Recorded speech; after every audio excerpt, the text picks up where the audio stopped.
서경병 목사님은 인격적으로도 훌륭하시고, 또 어떤 분은 인격은 훌륭한데 실력이 없는데 이분은 인격과 실력이 겸비해가지고 참 존경할 만한 목사님이십니다. 그래서 가까운 지방 내에서도 그렇게 인사 이동을 하게 되셨고, 우리 지방 내에서 우리 목사님을 다 같이 존경해요. 우리 목사님 참 어려운 역경 속에서도 꿋꿋하게 지금까지 승리하시고, 코로나19도 잘 이기시고, 그 참 치열한 곳에서 지금까지 승리하시는 것 참 대단합니다.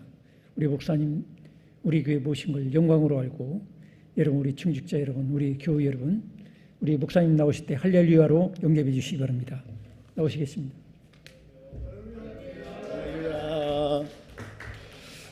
반갑습니다. 목사님 너무 과찬의 말씀을 해주셔서 제가 몸둘 바를 모르겠습니다. 제가 존경하는 우리 목사님 계신 하늘정원교회 와서 말씀을 전하게 된 것이 큰 은혜고 또 감사를 드립니다. 잠깐 기도하겠습니다. 하나님 아버지, 이 시간에 모든 직분자들과 기관장들과 목자들이 다시 한번 헌신을 다짐하며 결단하는 마음으로 헌신 예배 드리오니, 하나님 말씀을 통해서도 은혜 받고 남은 평생 헌신된 생애로 하나님을 기쁘시게 하며 또 모든 교회 성도들을 기쁘게 하는, 그리고 시원케 하는 삶을 살아가기로 다시 한번 결정할 수 있도록 은혜를 베풀어 주옵소서. 예수님의 이름으로 감사하며 기도하옵나이다. 아멘.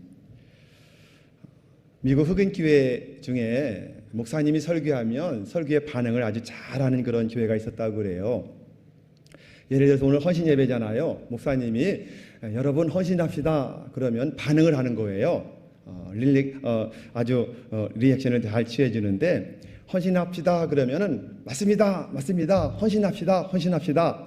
목사님 설교보다 더 길게 반응을 해주는 거예요. 어느 주일날에도 목사님이 설교했습니다. 오늘날 교회들은 주저앉아 있습니다. 모든 교회들은 일어나야 합니다. 그랬더니 뭐라고 그랬을까요? 맞습니다, 맞습니다, 일어납시다, 일어납시다. 그러면 목사님 신나겠죠. 다시 목사님 이어서 설교합니다. 일어나는 것 가지고는 부족합니다. 교회는 걸어가야 합니다. 그러자 맞습니다, 맞습니다, 걸어갑시다, 걸어갑시다. 아니, 걷는 것 가지고 부족합니다. 교회는 뛰어가야 합니다. 그래서 또다시 말합니다. 뛰어갑시다, 뛰어갑시다. 그러니 목사님이 얼마나 신나겠어요. 목사님 말합니다. 그런데 우리 교회는 뛰는 것 가지고 부족합니다. 우리 교회는 날아다니면서 복음을 전해야 됩니다. 그랬더니 맞습니다, 맞습니다, 날아갑시다, 날아갑시다 그러는 거예요. 그러니 목사님 너무너무 신이 나가지고, 그렇습니다, 우리 교회는 동서남북 사방팔방 5대양 6대주를 날아다니면서 복음을 전하려고 하는데, 그러려면 돈이 필요합니다. 그러니 여러분 오늘 선지호 헌금에 동참해 주십시오 그랬더니 갑자기 조용한 거예요. 한 사람도 반응하는 사람이 없이 조용하더랍니다. 한참 위에 침묵을 깨고 저 뒤에 구석에 앉았던 성도님이 손을 들고 말합니다. 목사님, 우리 그냥 걸어갑시다 이랬다는 거예요. 온전한 헌신이 어렵다는 거죠. 말로만 헌신할 수 있어요. 마음만 가지고도 헌신할 수 있어요. 그런데 몸을 드립시다, 이게 헌신이잖아요. 몸을 드립시다 그러면 사람들이 요즘 시대에 별로 안 좋아해요. 재정도 드려야 됩니다 그러면 아예 침묵합니다. 이것이 요즘 모든 성도들의 같은 마음들이 아닌가 싶은 생각이 들게 되는데요. 여기는 말고 다른 데는 있더라고요. 신학대학들이 주로 수도권에 머물러 있잖아요. 많이들. 그런데 우리 서울시내도 수도권에 있는데, 부천에 있는데, 가장 믿음 좋은 사람이 누구냐면 신학교 1학년생이 가장 믿음이 좋답니다. 신학교 들어가서 믿음이 막 충만해가지고 성령 충만해서 찬양을 불러요. 푸른 바다 낯선이 몸 어디든지 가오리다 이러면서 어디든지에 강조하면서 찬양을 하는 거예요. 그런데 한 3학년쯤 되면 가사가 바뀐답니다. 푸른 바다 낯선이 몸 대전까지만 가오리다 그런다는 거예요. 근데 졸업할 때 되면 또 바뀐답니다. 어떻게 바뀌는지 아세요? 푸른 바다 낯선 이 몸 수도권에만 있게 하소서 이런다는 거예요. 그러니까는 점점 믿음이 약해지면서 그냥 대우도 좋고 살기도 좋은 교육 환경도 좋은 수도권 서울이나 경기 지역에서 머물기를 원한다는 거예요. 실제로 부산에는 부교육자 모시가 하늘의 별 따기라고 그러잖아요. 그런데 지금 제가 대전에 있다가 부산에 왔는데 얼마 전에 그 교회 권사님하고 통한 일이 있었어요. 근데 지금 대전에도 부목사가 잘 안 오려고 그런다는 거예요. 모시기가 너무너무 힘들다는 거예요. 실제로 그 노래처럼 그냥 수도권에만 머물기를 원한다는 그런 이야기가 맞는 것 같아요. 여러분, 이만큼 헌신하는 것, 그것도 온전하게 헌신한다는 것은 어려운 일이구나, 이걸 깨닫게 됩니다. 입으로 얼마든지 헌신할 수 있어요. 마음도 얼마든지 주님께 드린다고 할 수 있어요. 그런데 온전한 헌신은 마음도 드려야 되지만 몸도, 때로는 은사도 직분 가지고, 그 다음에 하나님이 원하시면 재정도 드려야 할 줄로 믿습니다.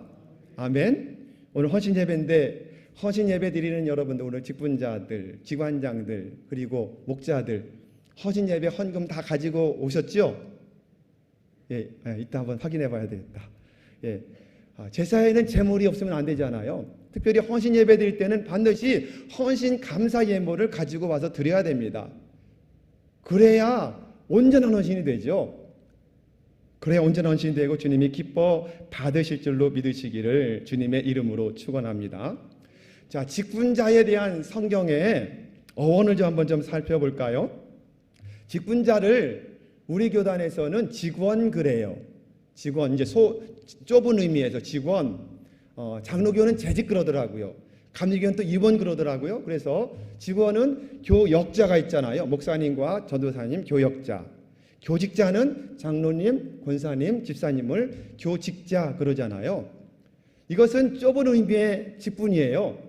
그런 넓은 의미의 직분을 본다면 모든 교회 안에서 직분을 맡고 있는 사역자들, 교회학교 교사들, 부장님들, 찬양대원들, 여러 가지 다 직분이에요. 그러면 여러분은 모두가 다 직분자인 거죠. 이런 의미를 가지고 있습니다. 성경에서 직분이라고 하는 말의 헬라어는 디아코노스라고 한 20번 정도 시작에만 쓰여져 있어요. 그런데 3번은 집사라고 기록하고 있고요. 1번은 사역자, 나머지 16번은 지금 보시는 것처럼 일꾼, 하인, 종, 사환을 지칭할 때 디아코노스 이렇게 지칭을 하고 있어요. 다시 말한다면 직분자는 뭐예요? 어떤 섬김을 받는 사람들이 아니라 일꾼이다, 종이다, 하인처럼 주님 앞에 나와서 일하는 사람이다. 어원을 살펴보면 더 재미나요. 이 디아코노스라고 하는 말은 두 단어가 조합됐어요. 디아라고 하는 단어하고 코니스라고 하는 단어가 합쳐져 있는데 재미나요. 디아는 무엇을 통하여, 통과하여, 지나가다 이런 뜻을 가지고 있고요. 코니스는 재미나게도 먼지라는 뜻이에요. 먼지 아시죠?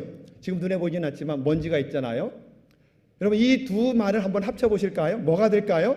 디아코노스는 교회 직원 혹은 직분자는 먼지를 통과하는 사람이다. 들어보셨나요? 먼지를 통과하는 사람이래요. 먼지를 뒤집어 쓰면서 열심히 주님의 집에 나와서 일하는 사람, 섬기는 사람, 이런 사람이 누구나 일꾼, 헌신자, 사역자, 그리고 직분자다라고 성경은 어원을 통해서 우리에게 말씀을 하고 있습니다. 그러므로 여러분, 교회 안에는 말꾼이 되면 안 돼요. 말꾼 있잖아요. 또 팔짱 끼고 구경만 하는 구경꾼, 그러다가 비판하고 판단하고 정죄하고 자기는 안 하면서 구경꾼이 있어서도 안 돼요. 누가 있어야 된다고요? 일꾼 있어야 돼요. 오늘 헌신 예배 드리는 여러분 모두와 또 오늘 예배하는 여러분 모두는 주님의 진정한 일꾼인 줄로 믿으시기를 주님의 이름으로 축원합니다. 계급이 아니다. 섬기는 직분이다. 섬김이다. 이런 일꾼들이 우리 주님과 담임 목사님과 교회 성도 여러분들의 마음을 시원케 하는 성도가 될 줄로 믿으시기를 주님의 이름으로 축원합니다. 오늘 본문을 보면 특별히 3사람이 등장하잖아요. 누가 등장해요? 스데바나, 부르나도, 아가이오, 이 3사람을 이야기하면서 이 사람들이 나와 교회 모든 성도들을 시원하게 한 사람이다. 이렇게 말씀해요. 담임 목사님, 사도 바울이 시원하고 그리고 모든 성도가 시원하다면 그 다음에 또 누가 시원해야 할까요? 하나님께서 시원해 할 줄로 믿으시기를 주님의 이름으로 축원합니다. 오늘 말씀 보면 그들 향해서 첫 열매다. 그리고 또 성도를 잘 섬기는 사람들이었다. 우리와 함께 일하는 사람이다. 수고하는 사람이다. 너희가 부족했던 모든 것을 우리를 채워주는 사람이다. 이렇게 말하잖아요. 자, 이런 단어를 합쳐서 모아서 한 단어로 만들려면 어떤 단어가 될까요? 오늘 헌신 예배처럼 헌신이라고 하는 단어가 될 거예요. 이 세 사람은 헌신하는 사람들이었다. 이렇게 지금 말씀을 하고 있습니다.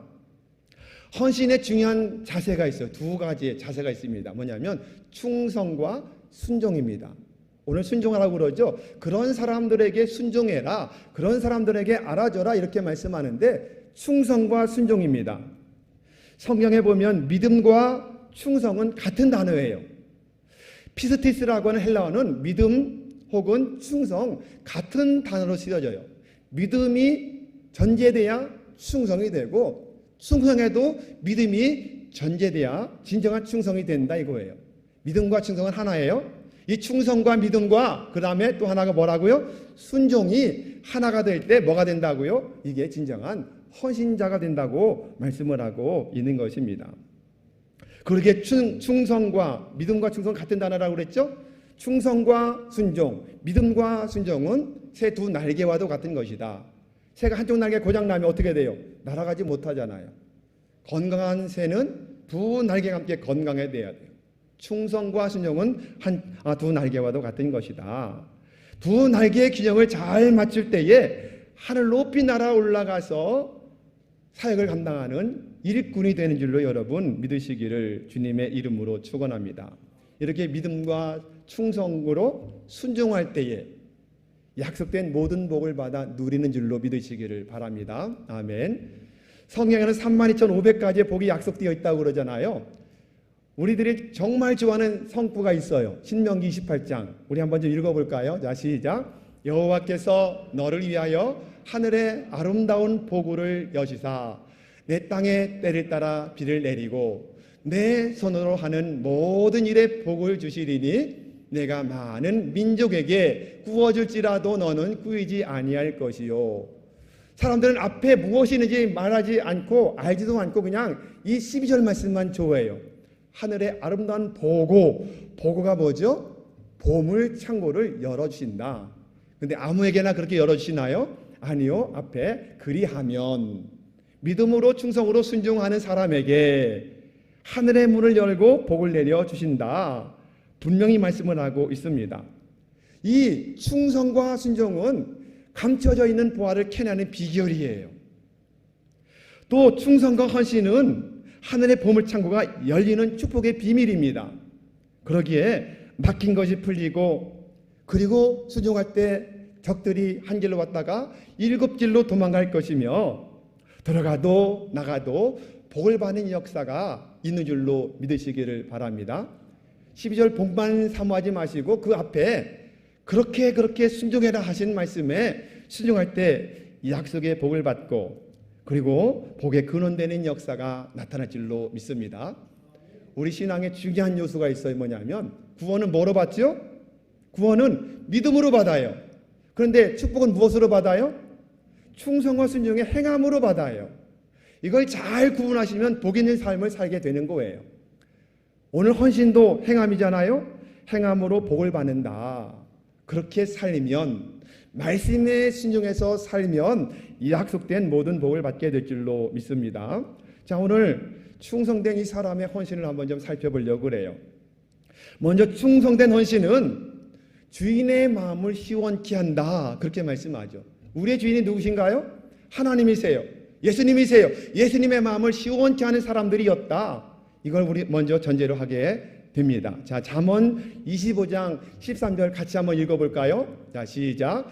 충성된 사자는 그를 보낸 이에게 마치 추수하는 날에 얼음 냉수 같아서 능히 그 주인의 마음을 어떻게 한다고요? 시원하게 하느니라. 시원하게 하느니라. 이 팔레스타인 지역은 밀과 보리를 추수하기 때문에 우리나라로 보면 5월과 6월이 추수 때예요. 그때 그 지역이 가장 더운 때랍니다. 그 더운 때약볕 아래서 추수할 때에 얼음 냉수 한 잔, 보약과도 같은 거예요. 예수 앞에 걸렸을 때 얼음 냉수 한 잔. 몇 년 전에 너무너무 더울 때 서울 같은 데는 정류소마다 버스 정류장에 얼음 덩어리를 갖다 놨어요. 얼음 덩어리를. 그래서 사람들이 많이 그때 쓰러져서 죽기도 했었는데요. 이렇게 얼음 냉수 한 잔은 주인의 마음을 시원케 한다. 우리의 주인은 하나님이세요. 하나님의 마음을 시원케 하는 충성된 일꾼이 여러분인 줄로 믿으시기를 주의 이름으로 축원해 드리겠습니다. 그렇게 주의 마음을 기쁘시게 하고 시원케 하는 사람이 되면 어떤 복을 주셔요? 모든 복을 주신다. 로마서를 한번 좀 볼까요? 8장 32절을 한번 읽어보겠습니다. 자, 시작. 자기 아들을 아끼지 아니하시고 우리 모든 사람을 위하여 내어주신 이가 어찌 그 아들과 함께 모든 것을 우리에게 주지 않겠느냐? 확실히 주신다는 말씀이잖아요. 아들도 주셨는데 무엇은 못 주시겠느냐? 이런 말씀이에요. 아들도 주셨는데 나머지는 다 주신다. 누구에게요? 주인의 마음을 시원케 하는 일꾼들에게는 다 주신다라고 말씀하고 있습니다. 그 약속에 복받는 비결은 충성된 헌신자들이다라고 말씀하고 있습니다. 이 충성된 헌신으로 주님의 마음을 시원케 하는 직분자가 되려면, 우리 기관장이 되고 목자가 되려면 무엇을 해야 될까요? 그 주인의 마음을 알아야 되겠죠. 주인이 가장 기뻐하는 게 무엇인지 알아야 되겠죠. 그러면 우리의 사명 중에 첫 번째가 뭘까요? 우리가 살아가는 삶의 이유와 목적은 하나님의 영광이에요. 무엇으로요? 예배를 통해서. 첫 번째는 예배에 헌신하는 사람들이 진정한 충성된 일꾼이에요. 여러분, 예배는 성도의 신앙생활의 우선순위 중에 몇 번째일까요? 영순위예요. 영순위. 1순위보다도 앞서야 돼요. 예배가 무너지면 신앙생활, 믿음생활이 다 무너져요. 예배가 제대로 된 사람만이 충성할 수가 있는 거예요. 인생 전체가 흔들릴 수밖에 없는 게 예배가 무너지는 것입니다. 하나님은 지금도 영과 진리로 예배하는 사람을 어떻게 하신다고요? 찾으시느니라. 찾아서 복 주시려고. 예배 잘 드리는 여러분 보시면서 하나님 마음이 시원해 하시고 기분 좋으시고 기뻐하는 줄로 믿으시기를 주님의 이름으로 축원해 드리겠습니다. 헌신 예배 드리는 직분자들, 또 기관장님들, 모든 목자들은 리더잖아요. 사역자들입니다. 그러니 모든 신앙생활에 본이 되어야 돼요. 본이 되어야 됩니다. 앞장서는 본이 되어야 되는 거예요. 여러분, 성경의 구약의 예배라는 단어가 샤하라는 단어가 있어요. 여러 단어 중에 하나가 샤하예요. 이 단어는 뭐냐면 엎드려서 절하다, 엎드려서 경배하다. 이게 뭐라고요? 예배라는 거예요. 아기 예수님에게 동방 박사들이 와서 엎드려 경배했어요. 이게 샤하예요. 엎드려 절하다. 예배가 이건데 엎드려 절하다가 조는 사람이 있을 수 있을까요? 엎드려 절하다가 급한 전화 왔다고 전화 받으러 나가요? 예배 드리다 말고 문자 주고 받아요? 감히? 그럴 수 없는 거예요. 예배가 무엇인지 알지 못하기 때문에 전화기 하나 꺼놓지 못하고 문자 주고 받고 그리고 주변에 낙서하는 사람들이 많이 있을 수 있거든요. 여러분, 그러기에 최고 높은 지체에 있는 분에게 나가서 예배할 때에 졸아서 안 된다. 늦어도 안 되겠죠.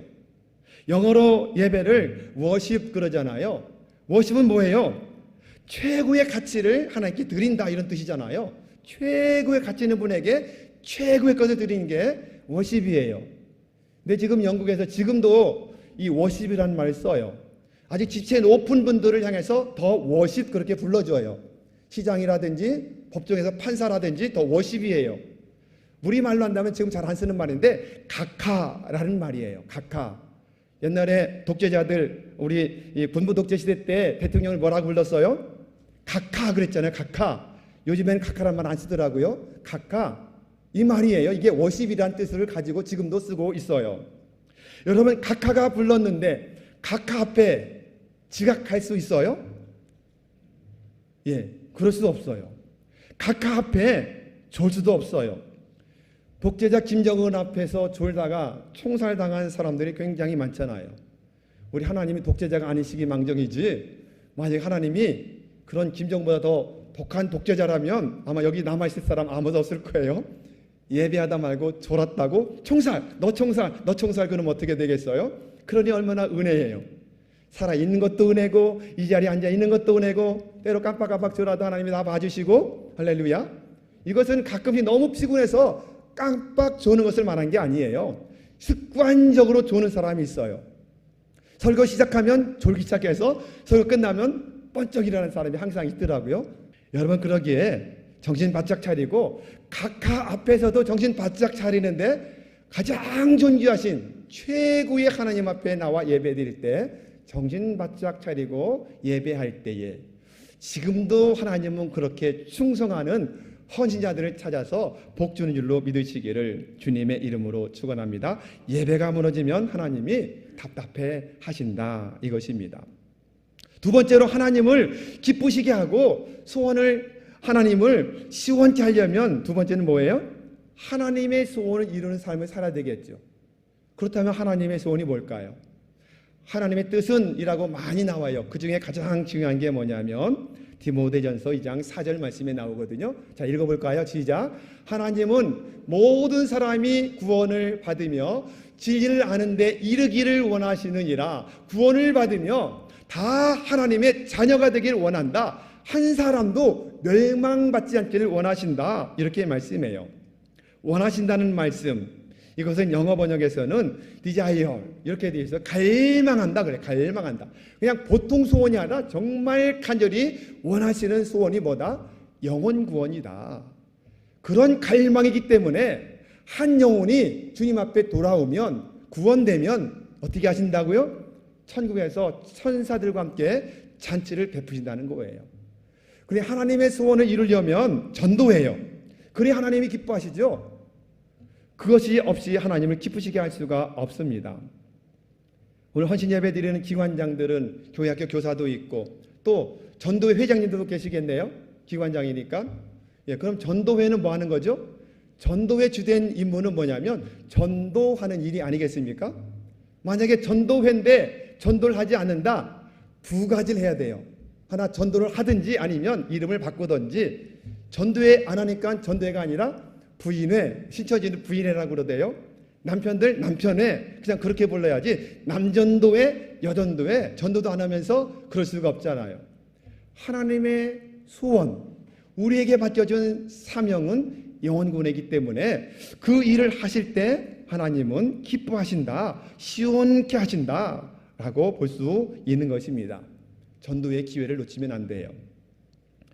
극동방송회 사장으로 계시는 김장원 목사님은 기회가 있을 때마다 전 현직 대통령들에게 전도하시는 분으로 유명해요.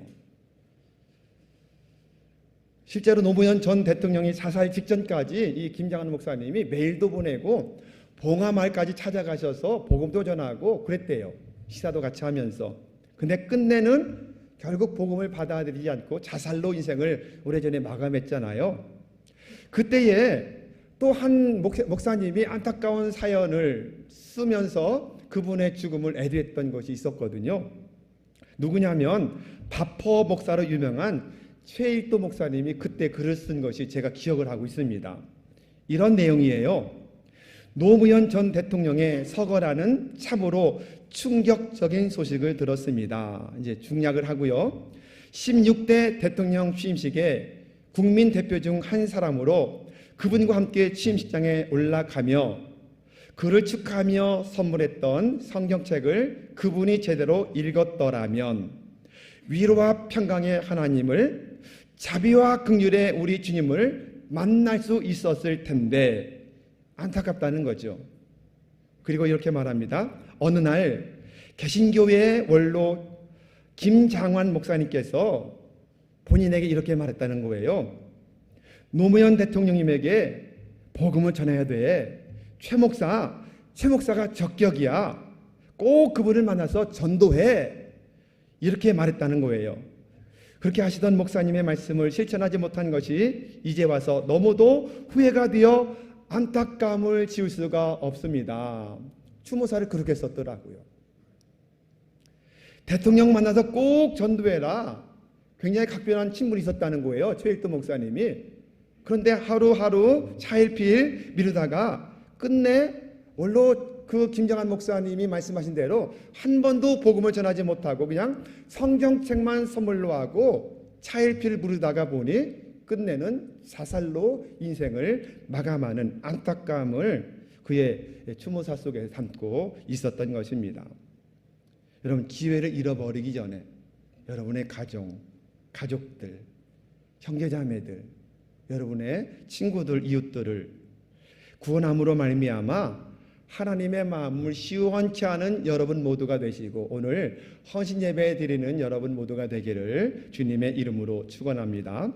자, 두 번째로 교회가 구성이 되려면 세 부류의 사람들이 있어야 돼요. 첫 번째는 교회 주인 되시는 예수님이 계셔야만 교회입니다. 예수님이 없는 것은 교회가 될 수가 없어요. 자, 그래서 우리 주님의 마음을 먼저 시원하게 했죠. 두 번째는 목사님에게 예수님은 모든 것을 다 위임하셨어요. 담임 목사님에게. 그러니 오늘 본문처럼 사도 바울의 마음을 시원케 하는 것처럼 여러분들도 누구의 마음을? 목사님의 마음을 시원케 하는 성도가 되어야 될 줄로 믿으시기를 주님의 이름으로 축원합니다. 어떻게 하면 그런 목사님 마음을 시원케 할 수 있을까요? 종님이라고 불러주면 목사님 마음이 시원할까요? 제가 시골에서 목회할 때에 장로님이 한 분이 꼭 여기 강단에 올라서 대표 기도하실 때마다 뭐라 기도하시냐면 말씀을 전하시는 주의 종님께서 맨날 그러셔. 그럼 제가 얼마나 부담된지 몰라요. 주의 종님이래 저보고. 주의 종님. 여러분, 종은 님이 아니에요. 부르려면 뭐라고 불러야 돼요? 종놈이지. 종님 그러면 시원해지나요? 아니도 부담되죠. 원래 종은 종님이 아니에요. 그런데 늘 기도할 때마다 항상 종님이라고 부르는 그런 분이 있었는데 그런다고 목사님 마음이 시원해지는 것이 아닙니다. 첫 번째로 목사님의 마음을 시원케 하려면 무엇보다도 목사님과 같은 말, 같은 마음, 같은 뜻, 같은 열매로 순종해야 할 줄로 믿으시기를 바랍니다. 오늘 말씀의 16절 한번 볼까요? 읽어봅니다. 이 같은 사람들과 또 함께 일하며 수고하는 모든 사람에게 순종하라. 그 모든 사람 중에 누가 있어요? 목사님이 들어있다고요? 그분에게 순종하는 것이 마땅하다. 이렇게 말씀을 하고 있습니다. 함께 일하며 함께 수고하며 함께 순종하는 삶을 살아라. 이렇게 말씀하고 있습니다. 여러분, 성경에 보면 건강한 교회 열쇠를 담고 있는 말씀이 있는데 이것이 고린도전서 1장 10절의 말씀이에요. 읽어볼까요? 자, 시작. 형제들아, 내가 우리 주 예수 그리스도의 이름으로 너희를 권하노니 모두가 같은 말을 하고 너희 가운데 분쟁이 없이 같은 마음과 같은 뜻으로 온전히 합하라. 할렐루야. 이게 건강한 교회의 열쇠예요. 여러분, 그렇기 때문에 만약에 목사님이 예를 들어서 오늘은 서쪽으로 갑시다 그러면 어디로 가야 돼요? 예, 서쪽으로 갑시다 하고 따라가면 되는데 많은 분들 가운데 왜 방향이 서쪽만 있습니까? 북쪽도 있고 동쪽도 있고 남쪽도 있는데 저는 개인적으로 동쪽이 좋아요. 저는 동쪽으로 가겠습니다. 그러면 순종이 아닌 거죠. 그렇죠? 목사님 오늘 기도합시다 그랬는데 목사님 왜 기도만 해요? 빈자리 보세요. 전도해야지. 나는 전도하랍니다. 이거는 순종하는 것이 아니지요. 건강한 교회는 목사님이 두 가지만 아니면 순종해야 돼요. 두 가지가 뭘까요? 죄 짓게 만들어서 지옥 끌고 가는 것이 아니라면 순종해야 돼요. 두 번째, 이단으로 끌고 가는 것이 아니라면 나머지는 다 순종해야 돼요. 저희 어머니가 저 어릴 때 늘 하셨던 말씀이 있어요. 얘야, 어른 말 들으면 자다가도 떡을 먹는단다. 그 말을 수도 없이 들었어요. 근데 그때는 몰랐는데 지금 그 말이 진리였구나. 이미 모든 걸 경험한 지혜 있는 분들의 말을 들으면 정말 자다가도 떡을 먹는, 지금이야 뭐 배가 너무 부르지만 옛날에는 배가 고플 때 아닙니까? 그때 떡은 대단한 것 아닙니까? 어른 말 잘 들으면 자다가도 떡을 먹는다는 거예요.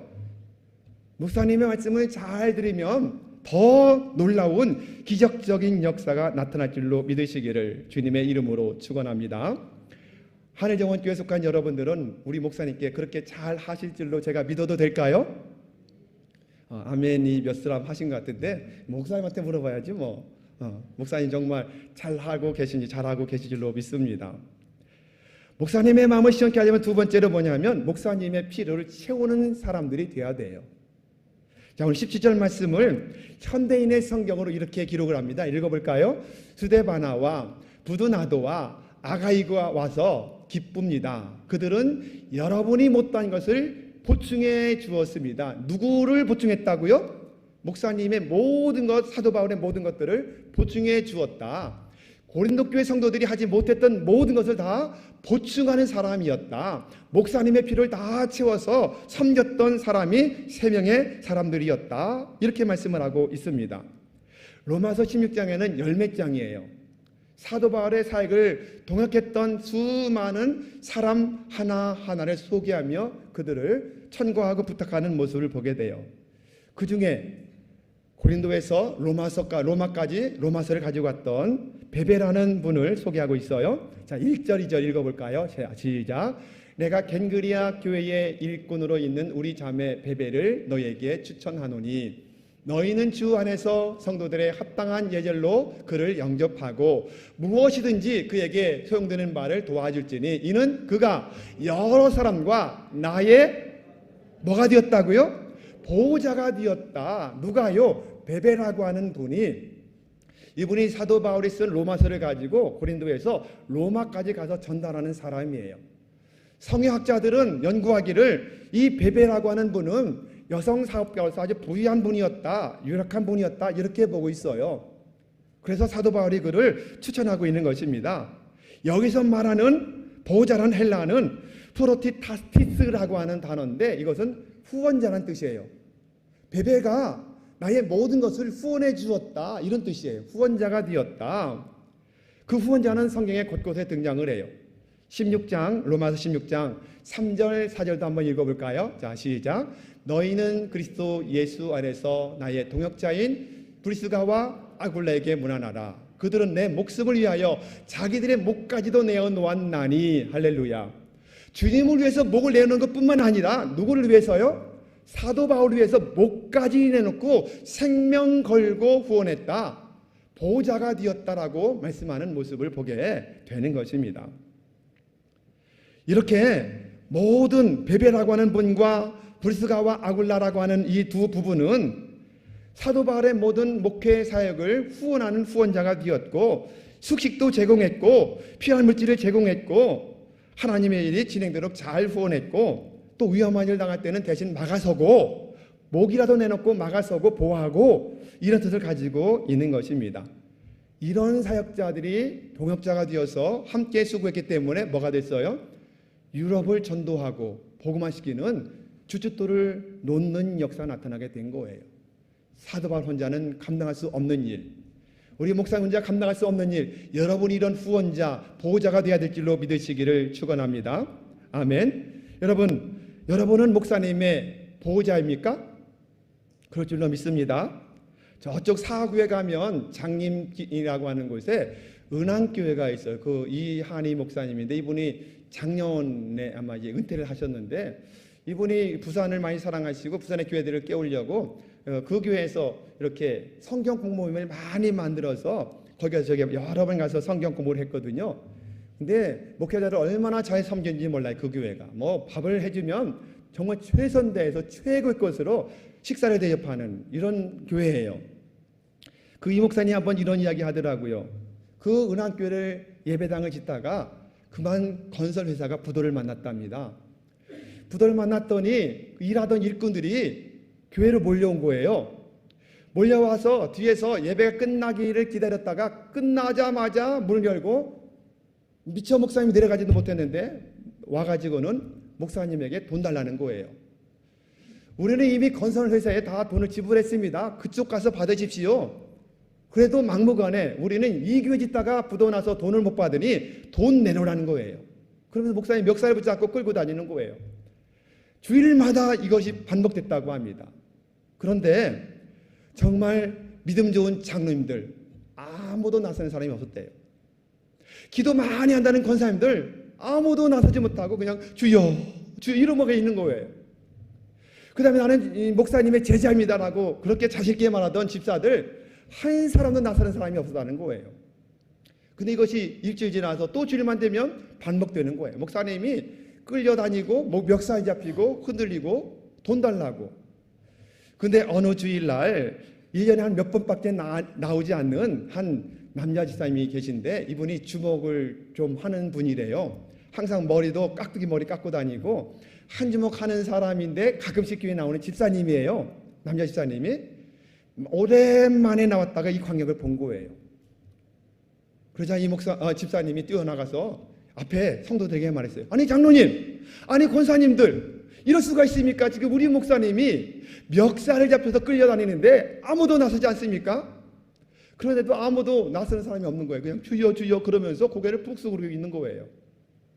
답답하니까 이 집사가 그 사람들에게 뛰어나가더니 두어 사람을 업어치기로 집어 던지더랍니다. 이 X 하면서 욕을 하면서 그 행패 부린 사람들 두 사람을 업어치기로 메꿔지니 모든 상황이 완전히 끝났답니다. 그 다음부터 한 번도 더 와서 행패 부린 적이 없이 완전히 끝났다는 거예요.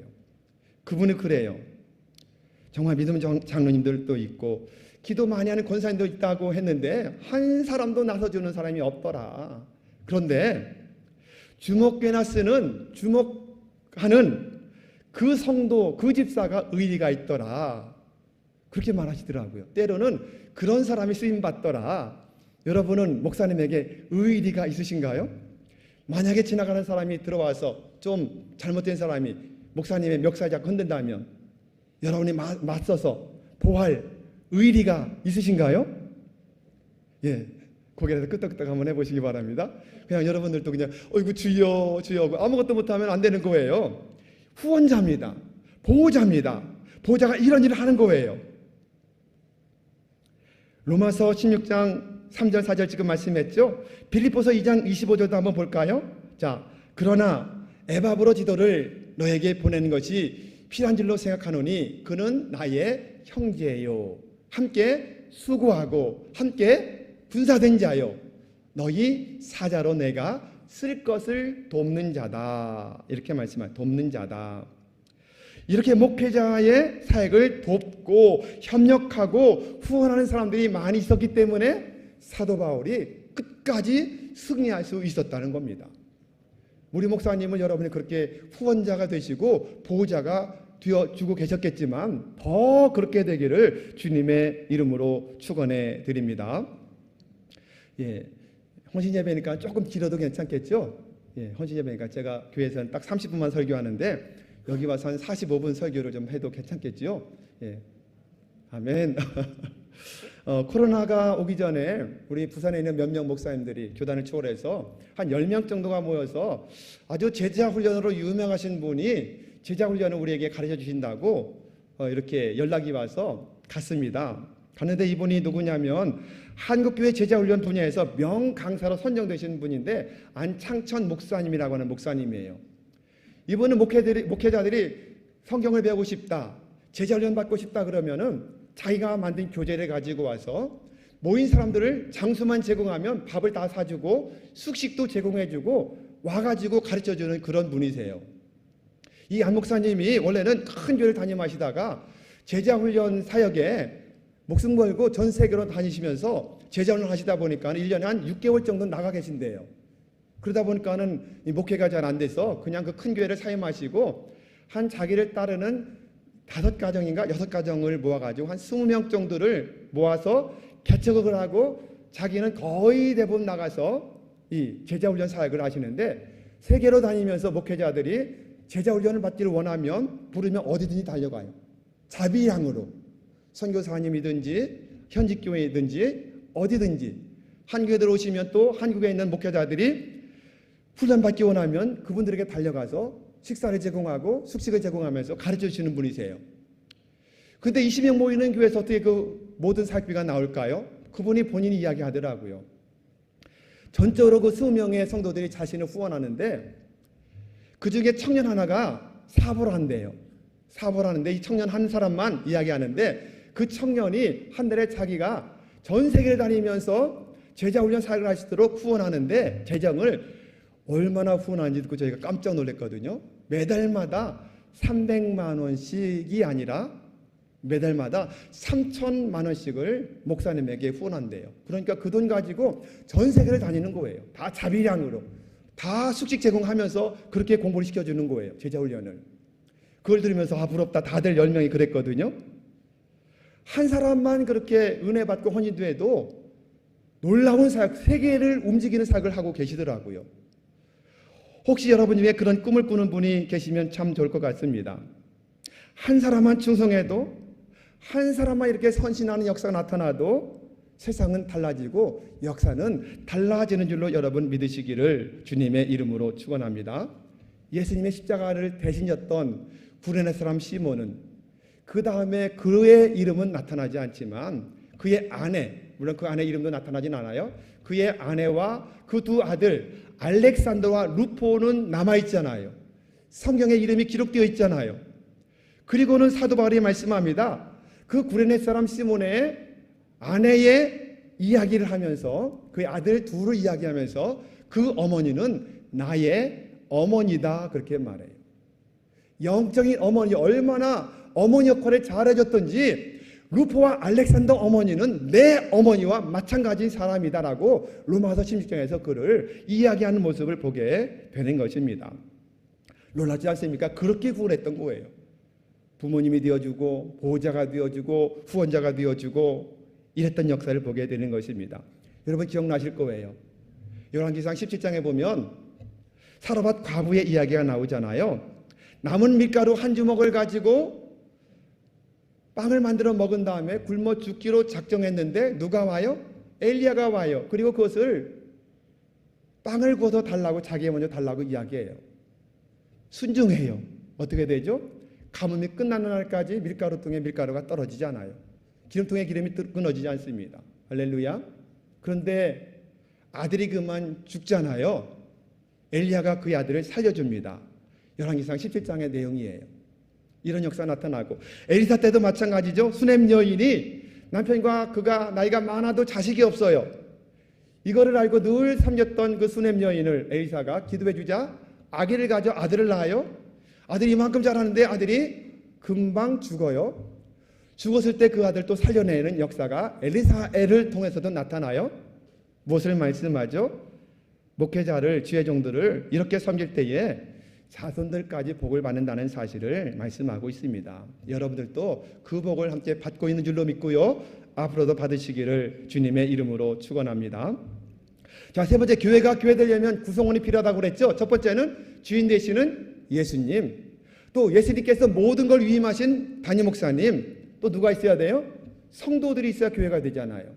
그러면 성도들도 시원케 하는 그런 직분자가 될 줄로 믿으시기를 주님의 이름으로 축원합니다. 자, 15절 말씀 읽어볼까요? 형제들아, 스데바나의 집은 곧 아가야의 첫 열매요 또 성도 섬기기로 작정한 줄을 너희가 아는지라.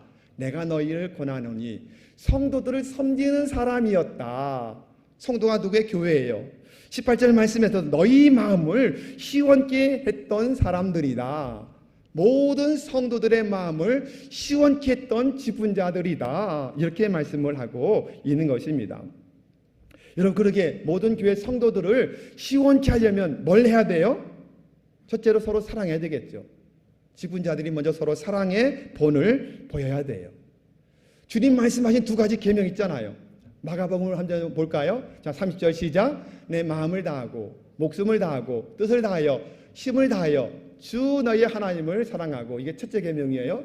둘째는 이것이니 내 이웃을 내 자신과 같이 사랑하라. 이렇게 말씀을 하고 있습니다. 이웃들, 형제들, 성도들을 너의 몸처럼 사랑해라. 이럴 때 함께 기뻐하잖아요. 함께 마음이 시원해지지 않겠습니까? 이렇게 서로 사랑하려면 제일 먼저 해야 될 일이 뭐냐면 겸손이에요. 겸손.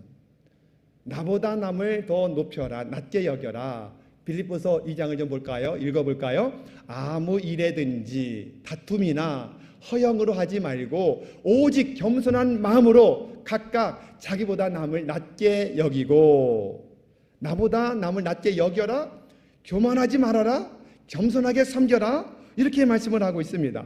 로마서 12장 10절 말씀, 형제를 사랑하여 서로 우애하고 존경하기를 서로 먼저 하고, 누가 먼저 해야 돼요? 서로 먼저 하고, 서로 먼저 하고. 어느 팔레스타인 지역에 갔다가 이 개울을 지나는데 양떼가 이쪽에서 양 한 마리가 오더래요. 근데 외나무 다리를 건너는데 사람이 유심히 봤답니다. 하나는 작은 양이고 하나는 늙은 양이 이렇게 서로가 오다가 만났대요. 외나무 다리 중간에서. 그랬더니 그 사람이 가만히 유심히 보니까 나이 많은 양이 엎드리더래요. 그리고 새끼 양이 그 나이 많은 어미 양을 등을 밟고 지나가더래요. 그리고 나서 어미 양이 지나가더랍니다. 탐복을 했답니다. 누가 먼저 엎드려야 된다고요? 직분자들이, 기관장들이, 목자들이 먼저 엎드려 그를 섬길 때에 그 교회는 충만한 사랑의 역사가 나타나게 될 줄로 믿으시기를 축원합니다. 목회자가 가슴 비어질 때가 있잖아요. 언제인지 아십니까? 서로 싸우고 나간다, 교회 나간다고 그럴 때. 저 권사 꼴리비기 싫어서 나 교회 나갑니다. 그리고 나갔어요. 저 집사 때문에 나 이 교회에 나오지 못합니다. 그리고 나가는 사람이 있더라고요. 그럴 때에 목회자가 잘못하면 가서 엎드려 무릎 꿇든지 빌든지 해서 데리고 올 수 있겠는데 지들끼리 싸우고서 서로 안 맞는다고 나가니 얼마나 마음이 아픈지 몰라요. 여러분 한번 점검해 보시기 바랍니다. 나는 정말 사랑으로 교회와 성도들을 잘 세우는 사람인가, 아니면 내 말 한마디, 행동 하나하나 교만 때문에 교회를 허물고 있는 직분자는 아닌가를 점검하지 않으면 안 됩니다. 여러분 성도들의 마음까지도 시원치 않은 오늘 헌신 예배하는 직분자들, 기관장들, 목자가 되시기를 주님의 이름으로 축원합니다. 마지막 두 번째는 본을 보여야 돼요.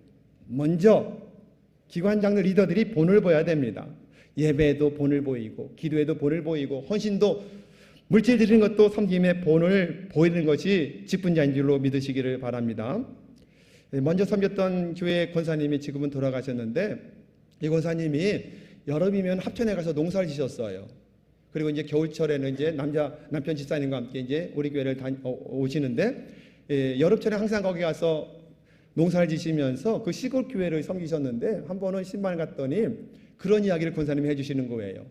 그 교회 어느 집사님이 열심히 전도해서 한 분을 전도해서 데리고 왔답니다. 근데 전도된 이분이 첫날 은혜를 많이 받았어요. 그리고 은혜를 받고 보니까는 이분이 유심하게 보니까는 교회 올 때는 빈손 들고 오는 게 아니구나, 주일헌금이라는 게 있구나, 11조도 있구나, 감사헌금도 헌금을 드리는구나, 이걸 알게 되고 그 다음 주에 기쁜 마음으로 와가지고 지갑을 꺼내가지고 시골에서 이제 5,000원짜리 딱 꺼내가지고 헌금함에 넣으려고 하니까 전도하셨던 분이 이제 데리고 왔잖아요. 그 5,000원을 팍 채뜨려 뺐더니 지갑까지 뺏어가지고 다시 지갑에 넣어주면서 지갑 안에 있던 1,000원짜리 꺼내가지고 1,000원씩만 하면 돼. 주일헌금은 1,000원만 하면 되는 거야. 5,000원 하지 마. 그래요? 절에 갈 때는 10,000원 이상 했는데. 그러냐고 이제 그러면서 이제 1,000원 했어요. 그리고 또 물었습니다. 11조라는 게 있는데 11조 하려고 그러는데 어떻게 하면 좋으냐고 그랬더니 뭐라고 그랬을까요? 초신자는 11조 하지 않아도 돼. 주직자도 11조 안 하는데 뭐 초신자가 11조 해? 왜 그랬을 것 같아요? 본인이 1,000원씩 헌금하고 본인 11조를 안 하니까는 못했던 거죠. 그렇게 가르치지 못했던 거죠. 여러분 이건 복받을 짓이 아닙니다. 초신자가 시험 들까봐 헌금도 하지 말라고 그러고 그냥 주일날 나오기만 하면 돼. 그것도 맞지만 그러나 같이 복을 받게 만들어야지. 성경은 분명히 말씀하죠. 씹은 대로 거둔다 말씀하잖아요. 드리게 만들어야지. 그래 복을 받지. 근데 본인이 못하니까는 1,000원짜리만 하면 돼. 1,000원짜리들이 모여서 회의를 했답니다. 우리들은 맨날 교회당만 왔다 갔다 한다? 그랬다는 거잖아요. 예. 11조를 자기가 못하니까 11조 하지 않아도 된다고 그랬던 건 아니겠습니까? 여러분 그렇습니다. 신앙생활의 본을 보여야 돼요. 모든 면에서. 특별히 그 중에서 무엇보다도 직분자들은 말의 본을 보여야 돼요. 말의 본을 보여야 됩니다. 한번 따라서 해보실까요? 절대 긍정, 200% 믿음의 말. 전 맨날 이걸 많이 강조하거든요. 절대 긍정, 200% 믿음의 말만 해라. 그렇게 말하는데 고래도 춤추게 한다는 칭찬의 말, 위로의 말, 긍정의 말을 많이 사용하는 여러분 모두가 되기를 축원합니다. 아멘. 말의 본을 보여야 된다. 어제 우리 동지방의 목회자 카톡방에 재미난 영상이 하나 올라왔어요. 뭐냐면 앵무새가 얼마나 똑똑하든지 앵무새가 시키는 대로 다 흉내내는 거예요. 강아지 소리 나면 멍멍멍거리고 뭐 이렇게 다 흉내내는데 이 앵무새 지능이 뭐 5세 정도 지능을 갖고 있는 앵무새라고 그래요. 이름이 아인슈타인인데 그걸 보면 제가 웃었거든요. 앵무새는 뭘 잘하죠? 말을 그대로 따라서 잘합니다. 어느 음식점이 문 밖에 앵무새 초롱을 걸어놓고 앵무새를 키웠답니다. 근데 어느 날 이 앵무새가 말을 배우잖아요. 음식을 먹고 나가는 사람들의 말을 배운 거예요. 무슨 말이냐면 이 집 음식 더럽게 맛없네 이러면서 사람들이 나가는 거예요. 몇 번 그랬더니 이 앵무새가 그 말을 배운 거예요. 그리고 들어온 손님들에게 이 집 음식 더럽게 맛없네 이러는 거예요. 그러다 점점 사람들이 떠나는 거예요. 왜 사람들이 떠나니 가만히 보니까는 들어오는 손님들에게 이 집 음식 더럽게 맛없네 이걸 앵무새가 오는 사람마다 하니 떠날 수밖에 없잖아요. 그래서 이 주인이 화가 났습니다. 화가 나가지고 이 앵무새를 호되게 야단치면서 너 한 번만 더 그 말하면 내 주둥이를 꾸맬 줄 알아? 이렇게 막 엄청 화를 내면서 혼을 냈습니다. 그런데 그 다음 날 앵무새가 깜빡 잊어버리고 또 들어오는 사람에게 이 집 음식 더럽게 맛없네 그랬다는 거죠. 그랬더니 이 집 음식 맛이 없니? 그리고 그냥 가버렸어요. 화가 단단히 난 이 주인이 약속대로 실과 바늘 가지고 와서 이 앵무새 지둥이를 꿰매려고 하니까는 딱딱해서 바늘이 안 들어가잖아요. 할 수 없이 똥꼬를 꼬매버렸어요. 똥꼬를 꼬맸더니 이 앵무새가 똥을 못 넣잖아요. 하루 지나고 이제 3일 지나니까 배가 이만큼 불러왔어요. 그런 상태에서 어느 날 음식을 먹으러 배가 남산만해진 만삭 임신부가 음식을 먹으러 들어왔습니다. 그랬더니 그를 보고서 앵무새가 한마디 했습니다. 뭐라고 그랬을까요? 너도 똥꼬 꿰맸냐? 너도 똥꼬 꿰맸냐? 그랬다는 거예요. 우스갯소리인데 무엇을 말했냐면 교회가 돈이 많으면 앵무새 한 쌍을 사다가 집집마다 다 나눠준 다음에 6개월 후에 가지고 와라. 무슨 말 배웠는지 한번 들어보게. 그랬으면 좋겠다는 거예요. 여러분 그렇게 하면 무슨 말 많이 할까요?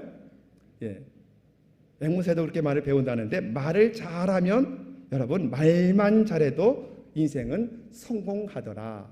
말만 잘해도 영혼을 구원할 수 있겠더라. 말만 잘해도 교회는 세워지더라. 말만 잘해도 우리 주님과 담임 목사님과 모든 교회 성도들이 시원해하더라. 할렐루야. 그런 믿음의 삶을 살아가시기를 주님의 이름으로 축원합니다. 말씀을 마칩니다. 오늘 세 사람을 소개하죠. 스데바나, 부두나도, 아가이오. 이 세 사람의 직분자들은 주님과 담임 목사님과 모든 성도들의 마음을 어떻게 했다고요? 시원하게 했더라. 그렇게 말씀해요. 그러면서 사도 바울은 마지막으로 뭐를 권면하죠? 충성과 헌신으로 세워나가는 이들을 뭐라고 그래요? 알아줘라. 그렇게 말씀해요. 앞부분에서는 순종해라 라고 말씀하고 두 번째는 알아줘라. 자, 18절 말씀 마지막으로 있습니다. 시작. 그들이 나와 너희 마음을 시원하게 하였으니 그러므로 너희는 이런 사람들을 알아줘라. 영어 성경에서는 이 알아주란 말을 인정해 주는 것이 마땅하니라 이 말이에요. 인정해 줘라. 지금 말씀한 여러 가지를 가지고 주님과 담임 목사님과 성도들을 시원케 하면 하나님도 인정해 주시고 담임 목사님도 인정해 주시고 모든 성도 교회들도 그 사람을 인정해 줘야 된다. 여러분 오늘 헌신 예배하는 여러분 모두가 이렇게 우리 주님에게 담임 목사님에게도 성도 여러분에게도 인정받는 복된 헌신된 생애를 살아가시기를 주님의 이름으로 축원합니다. 하나님 아버지 감사합니다. 하늘정원교회 직분자, 기관장, 목자들이 헌신 예배 드립니다. 지금도 잘 달려왔지만 더 잘 달리라고 격려하며 말씀을 전했사오니 하나님 오늘 헌신 예배 드린 저들의 헌신된 생애를 받으시고 그리고 우리 하늘정원교회가 정말로 평안하여 든히 서가는 복된 교회로 계속해서 성장하도록 은혜를 베풀어 주옵소서. 예수님의 이름으로 간절히 기도하옵나이다. 아멘.